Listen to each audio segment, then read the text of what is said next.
Hi, my name is Grace, and I would like to see things change in the world. May all children, may all people everywhere hear this prayer.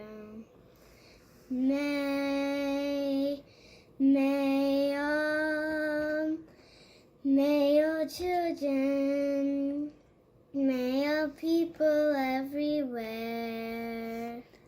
live in peace, sweet peace, peaceful minds, peaceful hearts, peace on earth, sweet peace on earth.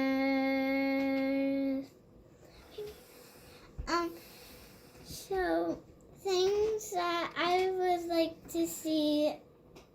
like to see people not litter anymore, and for people to be kind and help and be smarter every day and make smart actions in COVID. Thank you. That was wonderful. That was from a Mid-Cape resident, Grace Ann Hoff, who is age 8. So what do we know by the age of 8? What have we learned? We know logic, the ability to apply logic and reasoning, and we know right from wrong. Grace is not able to understand right now critical race theory, implicit biases, but she is able to read the signs that say Black Lives Matter. She is able to read the signs that say women's rights are human rights, and she knows what love is love. That's what it means. So I'd like to introduce you to our guest today, Reverend Andi Suess Taylor, who is here today from St. David's Episcopal Church in South Yarmouth to talk to us about healing, reflecting, looking forward the Black Lives Matter movement, as well as sacred ground, an educational piece done by the Episcopal Diocese. And also she will be here to answer questions, a Q&A section that you can feel free to use your chat bar. So before we begin with Reverend Andi, I'd like to mention once again, one college, one book. Unlike Star, who is the lead character in The Hate U Give by Angie Thomas, Grace does not understand implicit biases. She's not able to do a protest. However, she sure was able to sing a song and let us know what her needs and wants are. So without waiting any longer, I turn the program over to Reverend Andi Suess Taylor. Thank you. Hi. Thank you so much, Sarah Ann, and thank you everyone at Cape Cod Community College for putting this series together. The first one was so high energy and really encouraging, and I hope this one has a hopeful spirit to it as well.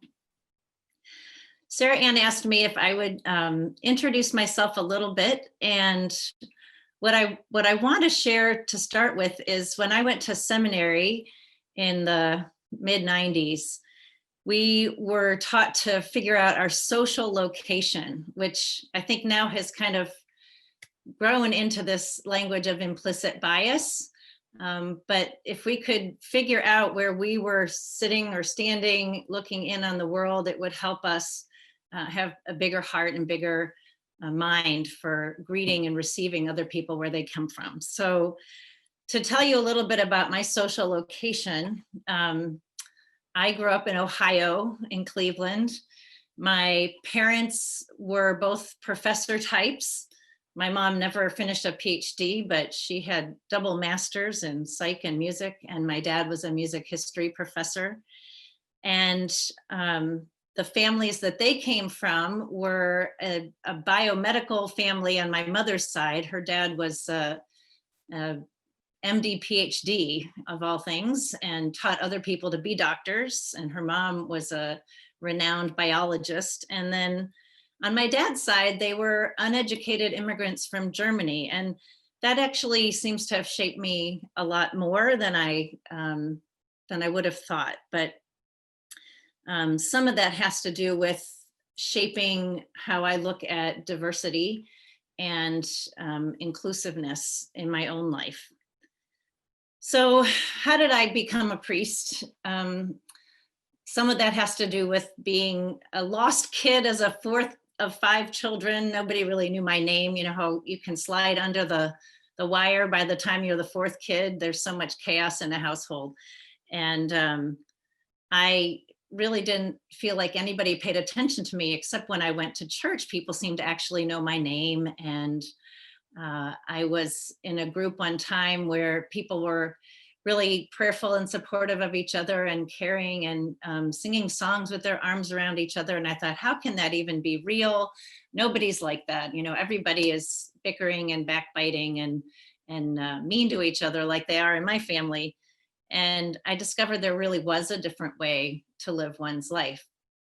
And that's how I first really got involved in the church and wanted to know more about how is it that these people are patient with each other and they're good listeners and they're full of hope and they care and they attend to each other's feelings. And I wanted to be part of that scene.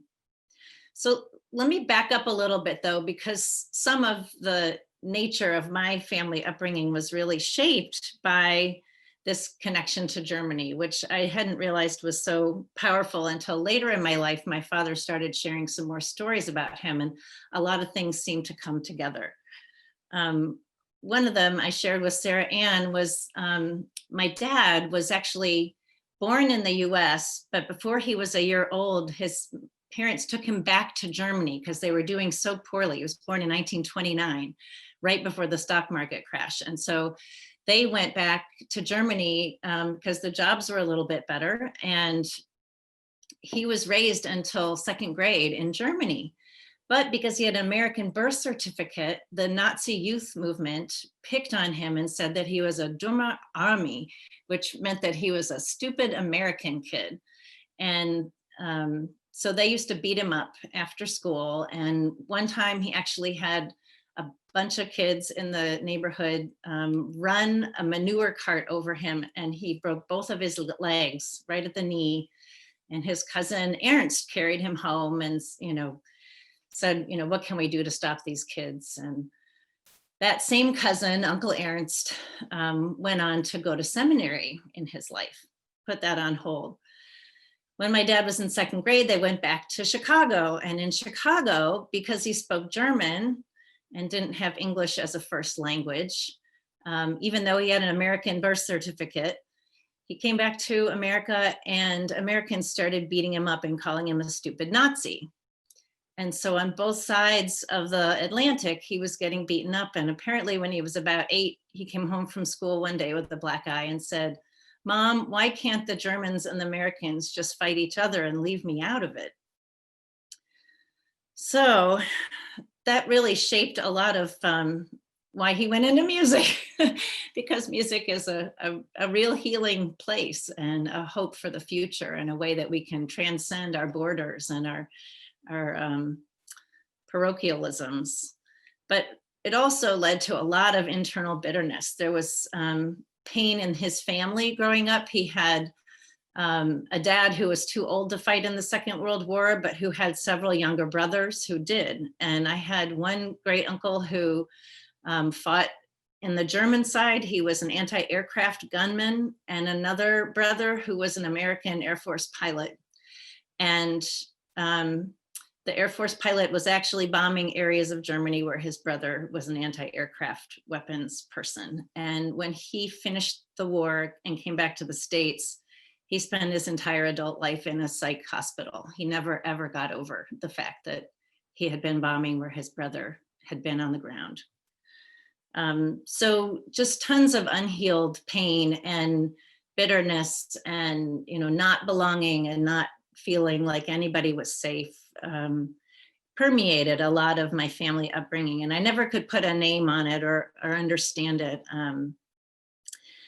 And yet, on the outside, people would always say, "Oh, you've got everything going for you." And yes, in a lot of ways, that's true. But I think there were a lot of things I was still figuring out. So when I went off to college, I studied German history and I tried to get a sense of German psychology. And I read a lot about fascism and how it affected the culture there and how they strove to get beyond it. And I remember running across something that Willy Brandt, who was a foreign minister for Germany at the time, said. And a lot of times people were saying, well, it's not my generation that did anything, it was the Nazis before. But Willy Brandt said, no German is free of history. And even though my family's not specifically still German, I feel like I had to process a lot of that in college and talk to my grandparents about, their siblings who had been Nazis, and how that had all worked for, how they, got through it, and had they forgiven each other, that kind of thing. So a very slow awakening started about oppression in college. And then I went on to seminary and realized I had a lot more things to wake up about. We moved out here to Boston, and I went to P-Town for the first time in 1991 and didn't know anything, honestly. In 1991, a white girl from the Midwest had no clue what homosexuality was. And seeing guys and guys and girls and like, oh, I didn't know that was a thing. I still can't believe how naive I was. And we went to the UU church there, and there was a guy who stood up and he said, I'm celebrating 25 years together with my partner, and we're so blessed, and God is so good. And, we both feel more fully alive with each other. And I sat there in my pew thinking, wow, I have parents who only stay married because, it's expected of them, and they don't love each other really, and they don't make each other better people. And I would much rather have two people together who thrive in each other's presence than have two people together just because they're a husband and a wife. And so my eyes started opening about that. Later in the 90s, I started realizing there's all sorts of misconduct that needs healing, especially in the church, a lot of abuse of power and oppression that way. Financial misconduct, sexual misconduct, it was pouring out of all the churches, had to do a lot of processing there.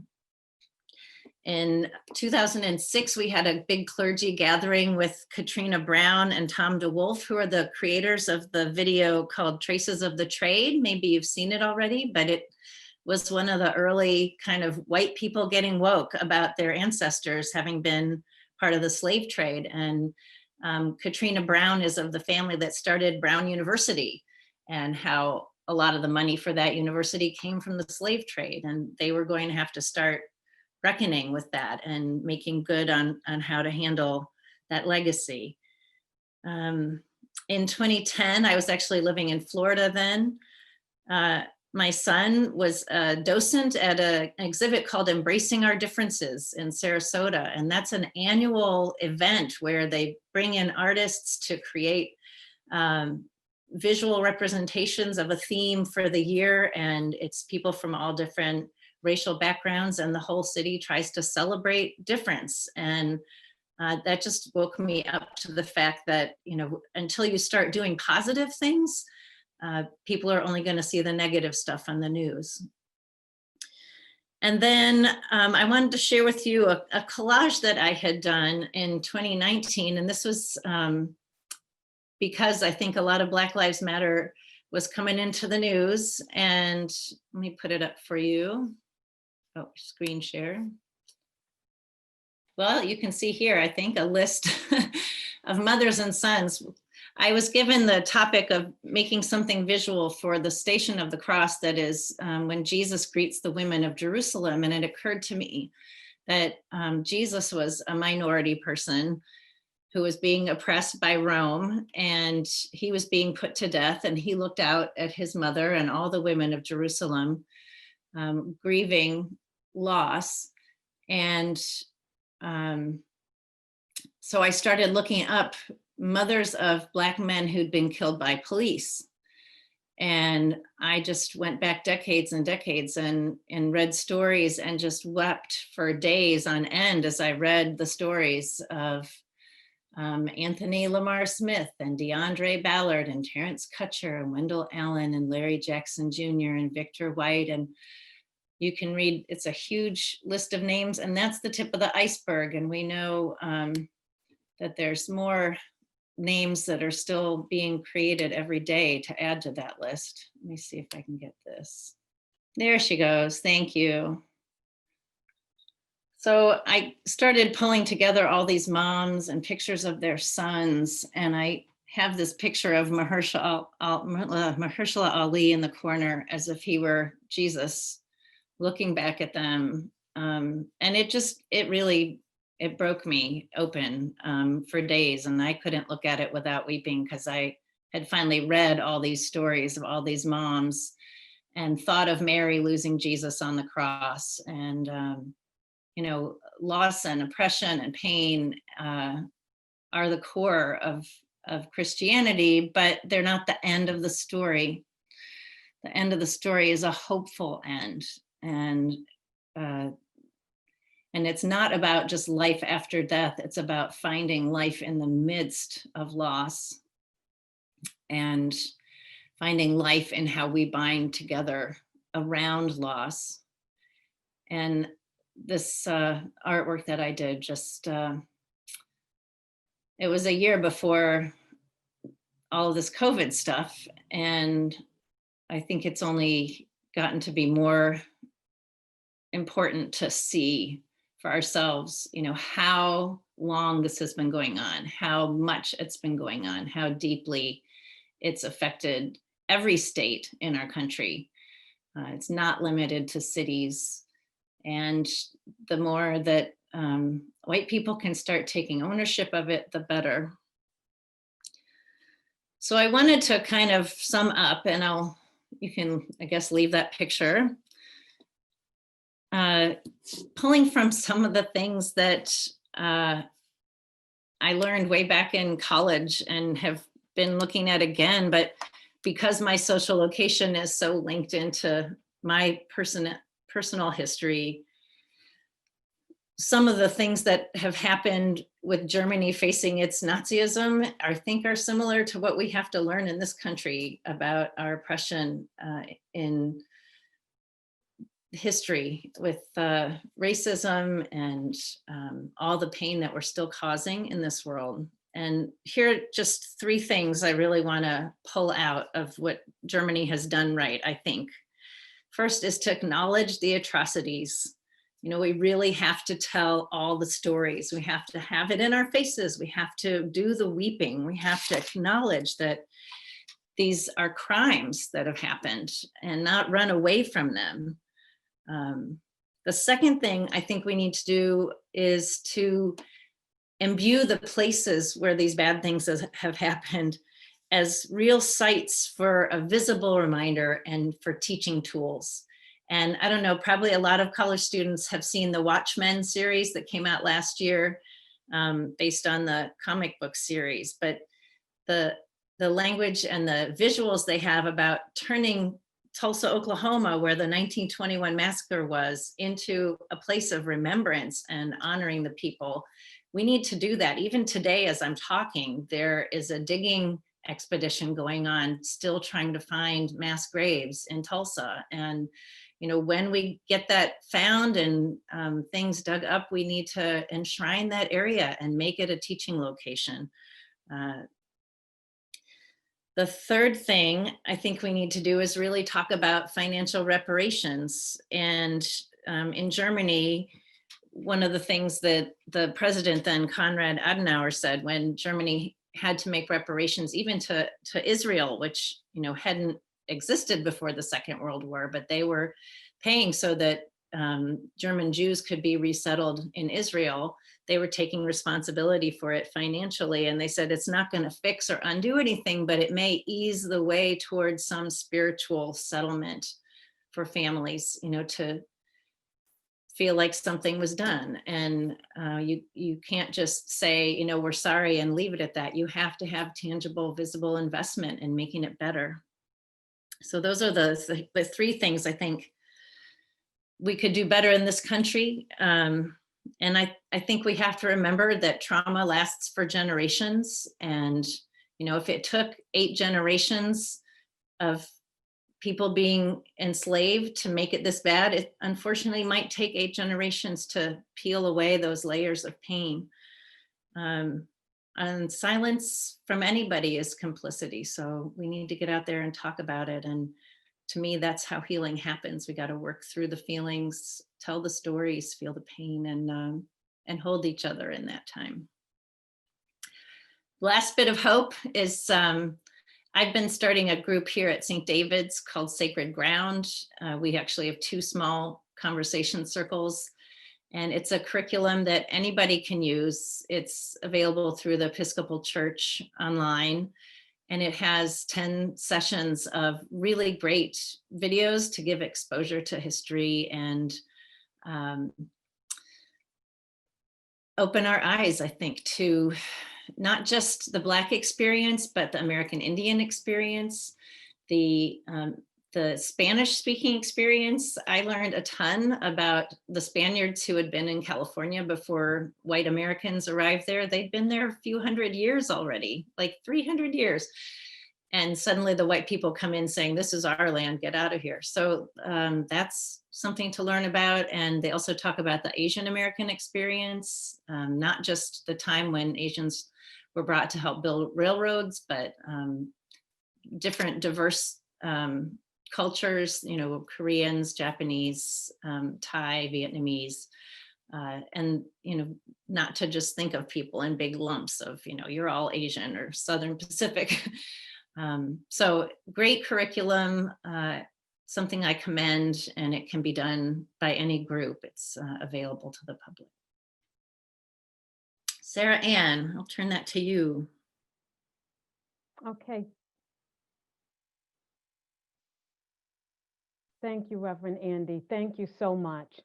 So I'd like to take a moment before we move on to question and answers and just let you all know that we have another brief presentation from a staffer here, Gretchen Whittegren, who is reading a little known piece from Maya Angelou, who's recently departed 2014. We know I Know Why the Cage Bird Sings and Phenomenal Woman, but a lot of us do not know The Rock Cries Out. So here is The Rock Cries Out by Maya Angelou, presented to you by Cape Cod Community College's own Gretchen Whittegren. The Rock Cries Out to Us Today by Maya Angelou. Each of you a bordered country, delicate and strangely made proud, yet thrusting perpetually under siege.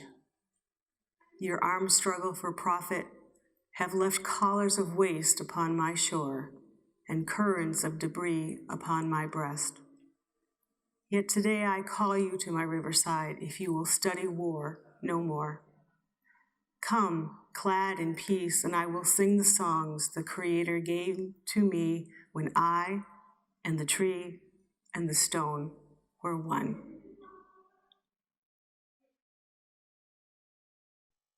Thank you, Gretchen. So now we will move on to the Q&A portion with Reverend Andi. And at the bottom of your screen, there's a chat bar. Please take a moment to think of some questions that you would like to ask her so we can begin a dialogue, and enter them in the chat bar.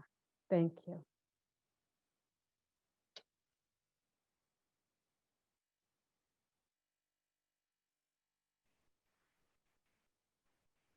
Reverend Andi, how do you feel you can be a good ally?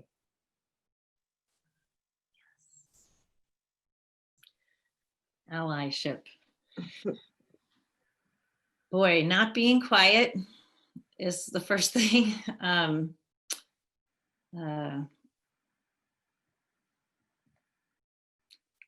So I shared with Sarah Ann also a story about needing to make a bunch of Black Lives Matter signs. And I think a lot of folks on Cape Cod feel like, oh, well, this doesn't apply to us. This is happening in Minnesota or, you know, some other place, and it's so far away and we don't have issues, but we do have issues. There are plenty of pullovers on Cape Cod for people of color for no reason. There is plenty of suspicion still of house buying. I heard recently that someone said when they bought their house, albeit this was 40 years ago, first somebody had put a bid on who was a Jew, and the buyer turned them down. Another person put a bid on the house, they were Black, and the buyer turned them down. And finally, when they put a bid on the house, they were white, the person took the bid.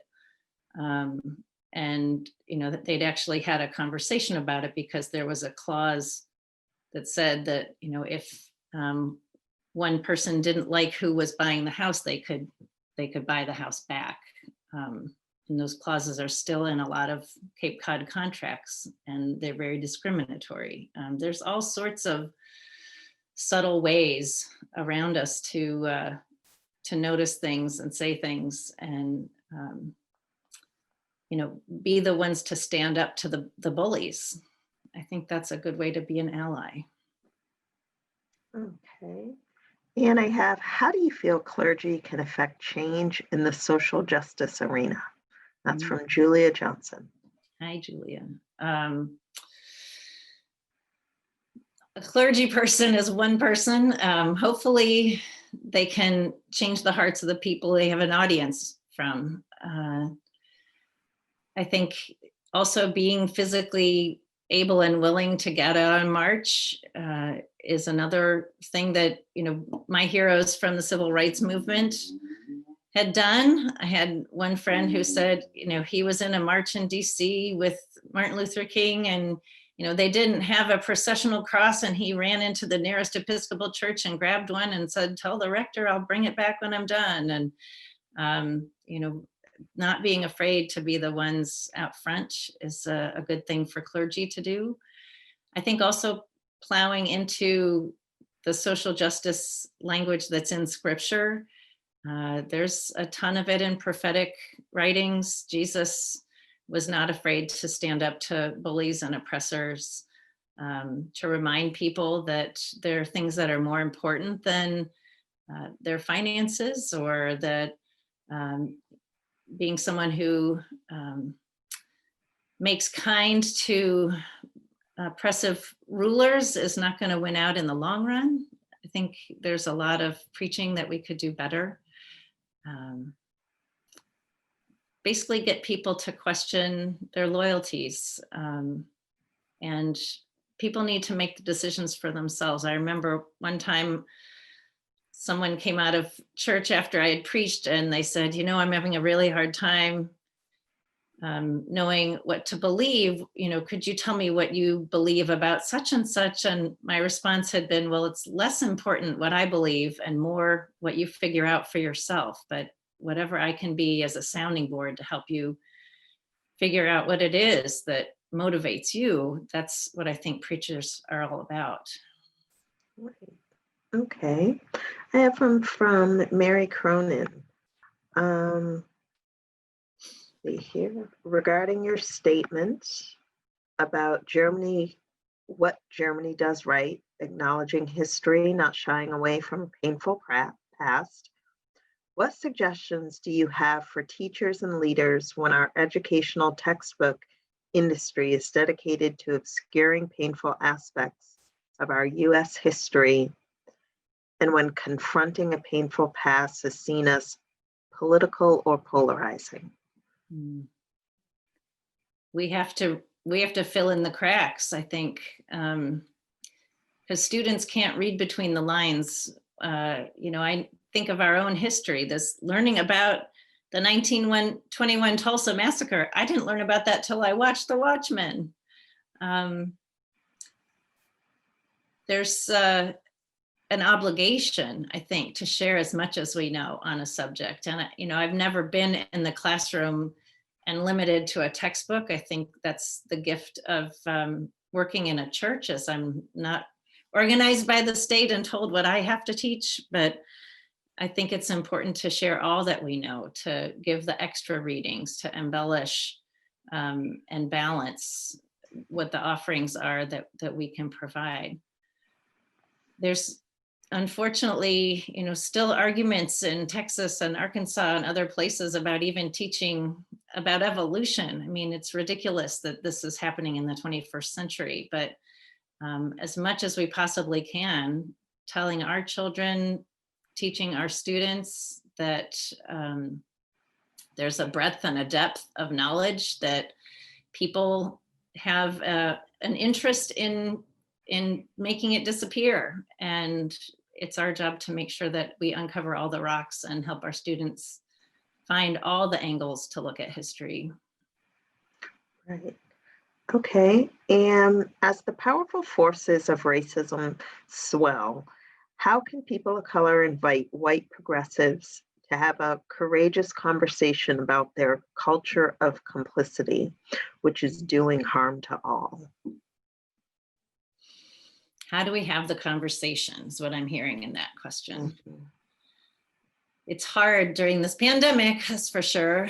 I think you have to have small groups that are covenanted to process stuff over long periods of time. So, unless people are in a book group that's willing to really struggle with some of the different amazing books that are coming out right now, or you're in some kind of civic group. I don't know if there are groups at libraries that have conversations here on the Cape. Everything seems to be happening through Zoom right now. Our church groups are all through Zoom. But having a group of people that you can build enough trust with and be vulnerable and have time and space to really grapple with your own ignorance. We all have it. And then I would hope, the next step of allyship is being able to make friends with folks who are fighting the hardest and on the front lines for civil rights justice today, which a lot of that is happening in the prisons and the justice system. Getting self-aware is only the first step, but then being able to take some action is the second step. I wish I knew, a specific formula, but people have to really follow their hearts. There's a ton of work happening right now still around immigrant policy in Massachusetts. We've been working toward getting a driver's license access for people from out of the country working here, even if they don't have a green card or all the right visas, but just so that they can have a positive ID and ability to drive and get to work. So there are lots of ways to get involved and show advocacy and support. I know one of the best ways through our church has been what's called Episcopal City Mission, and they have about 5 different areas that they work in, and that's how I get my input on what kind of projects to invite my parishioners to be part of. Okay, thank you. And from Donna Walker, thank you, Reverend Andi. I appreciate the thoughtful words about white America needing to be woke to underlying issues. If you were devising a sermon, what exactly would you say to white America? Well, this is gonna, I'm pretty sure this is an Obama-ism, but one of my stories has been that my grandfather came from Germany in 1926 with $80 in his pocket, and he didn't know the language, and somebody helped him learn the language, and somebody helped him find a place to live, and somebody helped him get a job. And it wasn't a hand out, it was a hand up. And when we get in the door, we don't shut the door behind us. We reach back for the next guy, and we give that guy a hand up and not a handout. And I don't think that that's anything really progressive to say, but I think Jesus was very much about being a community, and we're all parts of one body, and we need each other. And we can't, the eye can't say to the shoulder, I have no need of you. We need all the parts. And I think that's my starting point there. I don't know how much further I would go. I think that's kind of enough to bite off and chew for starters. Sure. Okay, from Paul Alexander, thank you for such a revealing message about those events that have been so influential in your life. My question is, how do you inspire each other to be as inquisitive, as candid, and as committed to what needs to be done today? Hmm. So I think prayer is a huge element, and we got that wonderful song to start us off from our 8-year-old, and it was, hear this prayer. We need to have peace, and peace can only start within us. And I've learned from being a Sunday school marm for almost 30 years that it's that essence of slowing down and having a song that holds you together. And I think of one I learned from some children, which is, peace is flowing like a river flowing out from you and me. And that by doing that, spending that time, we make it true. We rehearse it, we reaffirm it within ourselves, we strengthen ourselves. That's the point of worship. That's why we get together, to get emboldened and empowered and mutually jazzed. Think about that energy you feel at Fenway Park when there's tons of people together, which I can't wait to feel again. But that's what revs us up, literally, is worship and prayer and song and getting jazzed. And we're missing that a lot right now, and it's a bit crazy, but we do our best to try to find that, whatever that source of energy and power is for you. I yesterday woke up kind of weepy for no reason, and I just thought, what are my things that I tell other people to do when they feel sad? And I said, I remember, you have to blast Beethoven. Okay, so that's because of my social location, right? I have a music professor dad, and it's, very Germanic. So I blasted Beethoven and I started feeling better. And I listened to the Ninth Symphony, which is all about, when humanity will come together and be as one, and very invigorating. And, there are sources of hope for the journey. Okay, thank you. How did the deaths of George Floyd and Brianna Taylor impact you and your life's work? So that was what threw me over for the Black Lives Matter signs. And I just thought, heck, I've got some money that somebody gave for COVID. And you know what? It might be irresponsible not to spend it on COVID, but this is more important right now. And I went out and spent $500 or whatever on signs and felt much better about it. I did get pushback in my congregation. I had 2 different people approach me about even raising Black Lives Matter in my sermons. I had other people come up to me and say, why do you have a Black Lives Matter sign on the church property? Don't you know that that's a terrorist organization? And it was actually kind of interesting. I didn't know there were voices like that, but they were flushed out with me getting more vocal about Black Lives Matter. I think those 2 deaths in particular really just got my blood pumping and made me realize this is going to be something that takes constant pressure, and that I have been complicit in my silence for too many decades.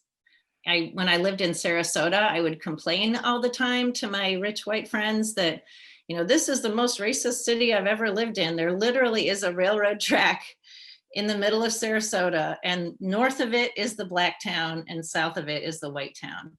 And, I made an effort every year to take teenagers up into the north end and volunteer, giving out meals and knocking on doors and asking people for prayers and cleaning up trash. And but it still wasn't ever like the 2 sides of the town were ever gonna come together. And I think I kind of gave in after a while of living there. I was working on a project before I left of opening a house for women coming out of jail to be able to be in a supervised setting with their children, because usually when women come out of jail, they can't live with their kids. That project has not come to fruition yet since I left 4 years ago, but there are other kinds of ways that I know I need to get involved here locally. Okay. How has the pandemic affected your ability to minister? So I think that's different for every priest. For me, what I'm missing is that it's become kind of a one-way, I'm just projecting out into the universe and I don't get any feedback really. There's some comments below at the YouTube that we send out. And I think that's why I feel like I'm running out of gas, is that I'm not listening to people's comments at the door. People don't call on the phone just to say, hey, minister, how you doing? Because everyone's like, oh, priests are too busy, I can't bother them. And so it just feels very one-sided right now. I think what I also miss personally is, a big part of my week was going to nursing homes and hospitals and physically getting out to visit people, and I can't do that now. And there's nothing worse than, being grounded. I feel like I've been grounded, and it's really limited my ability to be with folks. So the other thing is, I think we've all gone online more, and so there's a little bit more activity in social media and advocacy, and that's a good thing. That's something I didn't really put much time into before. So little bit of a different time and different way of approaching things. Okay. And can you tell us where you did your undergrad and grad study? So yeah, super privileged. So I was a dumb jock from the Midwest, as my husband says, and I was at Princeton University for my undergrad.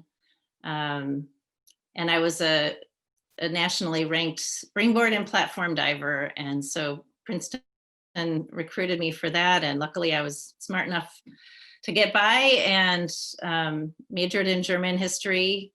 And then my graduate studies, we were already living in Boston when I applied to schools. And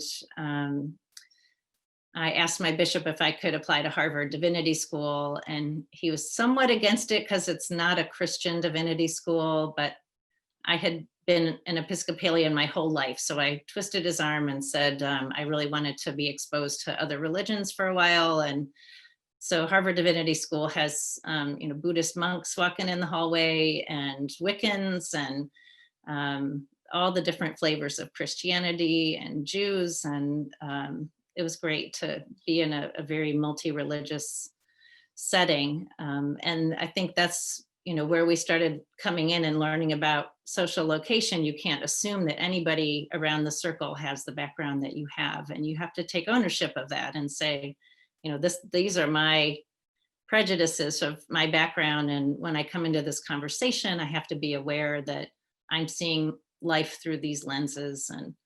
And so that was a really good exposure for me.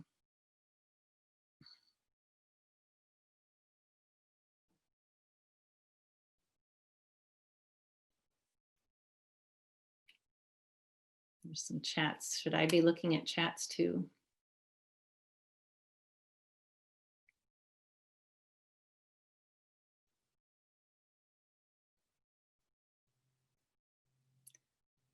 So I have a couple of questions here. Can you still hear me, Sarah Ann? Oh, Yes, I I'm sorry. can. I have one for you. Okay. We've heard lots about availability lately, but not so much about what you clearly demonstrate, which is approachability. How can we as lay persons become more approachable? So a lot of that has to do with our own internal ability to manage ourselves.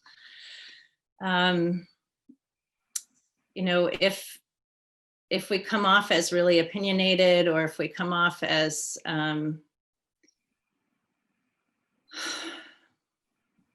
I guess reactive to other people, they're less likely to keep talking. And one of the best ways to be approachable is to be able to listen non-judgmentally.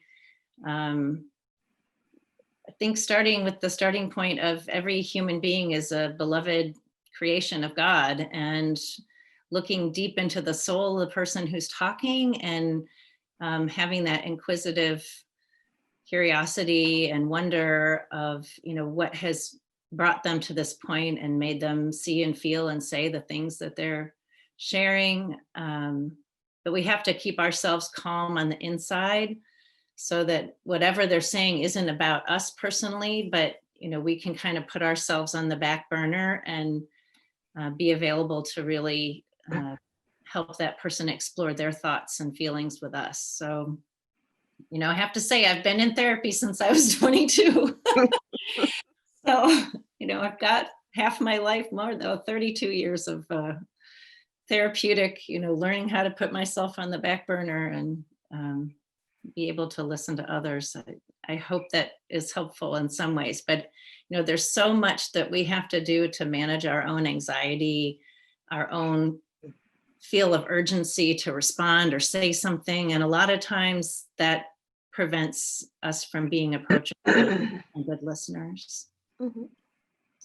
Okay, so that's the questions that I have in my chat. If you have some that were sent to you.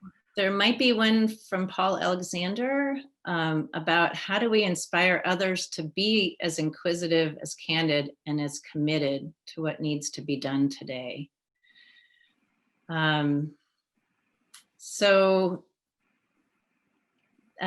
There's a Buddhist concept called beginner's mind that maybe some of you have heard of. And an example I love to give is, when a priest goes to another priest's church, they always come in and they're like, why do you have that there? And why are you doing this? And, why do you say this? And, this is different from how I've done it in my churches. And because they have a beginner's mind, seeing something for the first time, they notice a lot. If you can have that kind of beginner's mind with other people, I think it becomes contagious. So you can inspire other people to be inquisitive by your own ability to be inquisitive. And, there are ways to do that that are just, because you love and care about people, then you ask good questions and help them pursue a path that they could go down out of their own inquiry. I mean, I think sometimes people would be inquisitive if others kind of nudged them along in that path. If we know that somebody's asking questions, then we can dig a little bit deeper. Being committed to what has to be done. I wish I could, say I'm a good example of being committed to what needs to be done, but I think I'm somebody who COVID has really, made me feel a lot of paralysis, and that's coming from, wanting to not be sick so that I can be available to people. But I wish I could be, up in Boston a lot of the time doing the rallies. I'm told that that's not a responsible thing for me during COVID. To bring germs back to the Cape. But I would think one of the best ways to get other people committed is to be committed. And like I said before, I had priest friends who would, carry the cross in a rally in DC. I would love to be that person. I think that will come. My time will come for that. But the best way to get other people involved is to be involved ourselves and bring them alongside. I know that's true in all areas of Christian ministry, that it's that personal invitation, that personal touch, that personal conversation that gets people's hearts to be on fire with possibility. And suppose we can do that online these days. We're doing our best today, right? All right. Okay, I have one last question. One of my biggest struggles right now is how to be an ally and advocate while also maintaining relationships with family members who aren't on the same page as I am. What suggestions do you have? Compassion. Right. So one of the hardest things that I think Jesus was pretty good at was speaking the truth in love. And that's a phrase from St. Paul that, again, it's difficult in marriage, it's difficult in friendship, and difficult in family situations. And again, it requires us to, within be able to calm ourselves, right? Because again, we have the elections next week, and, we can't change somebody's mind forcefully. All we can do is speak our own truth and share our own, passion for justice, and, speak to other people in a way that's compelling rather than a way that's, forcing or pushing. Speaking the truth in love to a family member who doesn't think like we do. I think we have to keep saying our case over and over again. Black Lives Matter, because if we look right now at, the body of America, the injury is happening in the Black community. And, when you go to the emergency room and you've got blood coming out of your elbow, you don't say, hey, make sure my whole body's fine. You say, fix my elbow, it's bleeding. So if we can, keep ourselves focused on, what is it that's leading us to the belief that we have, say it calmly, talk about the love aspect of it. This is about, the bigger picture, which is believing that everybody has a seat at the table, and, making good on life, liberty, and the pursuit of happiness for all. That, this is part of the evolution of our country right now. And we need to stand up and be present and step into it and not be afraid. And sorry, this is my dog scratching away at the floor here. I don't know why. That's a beginning. It's not the complete response, I don't think, but. Yeah. Okay, so that's all that I have for questions time-wise. So I'm going to turn things back over to Sarah Ann. Okay, thank you, Reverend Andi. And I'd like to take a moment to thank Grace Ann Hoff, who spoke at the start of our program, actually saying a prayer. So as I stated at the start of the program, by age 8, we do know sympathy. We have developed that skill to sympathize, to empathize. We've also developed the skill to know right from wrong. And as an 8-year-old, whether you're second to third grade, we have developed a very dangerous skill, and that is anxiety. Grace deals with anxiety. She does not know what a no-knock warrant means, but she definitely knows that 6 to 8 bullets entered into 26-year-old Brianna Taylor from Kentucky. She does not know what 8 minutes and 46 seconds stands for, but she does know that someone passed away tragically named George Floyd. So just like the little Band-Aid we saw on her finger, that the cut underneath is healing, she's attempting to heal her mind, body, spirit, and soul. So I'm hoping that we as adults can assist the youth with doing that and take care of each other here at Cape Cod Community College. So I thank you all for logging on to Intentional Critical Conversations. And next week, November 4th, on a Wednesday, we will have the Wizard of Wheelock, Dr. Susan Kossoff from Wheelock Family Theater. And thank you.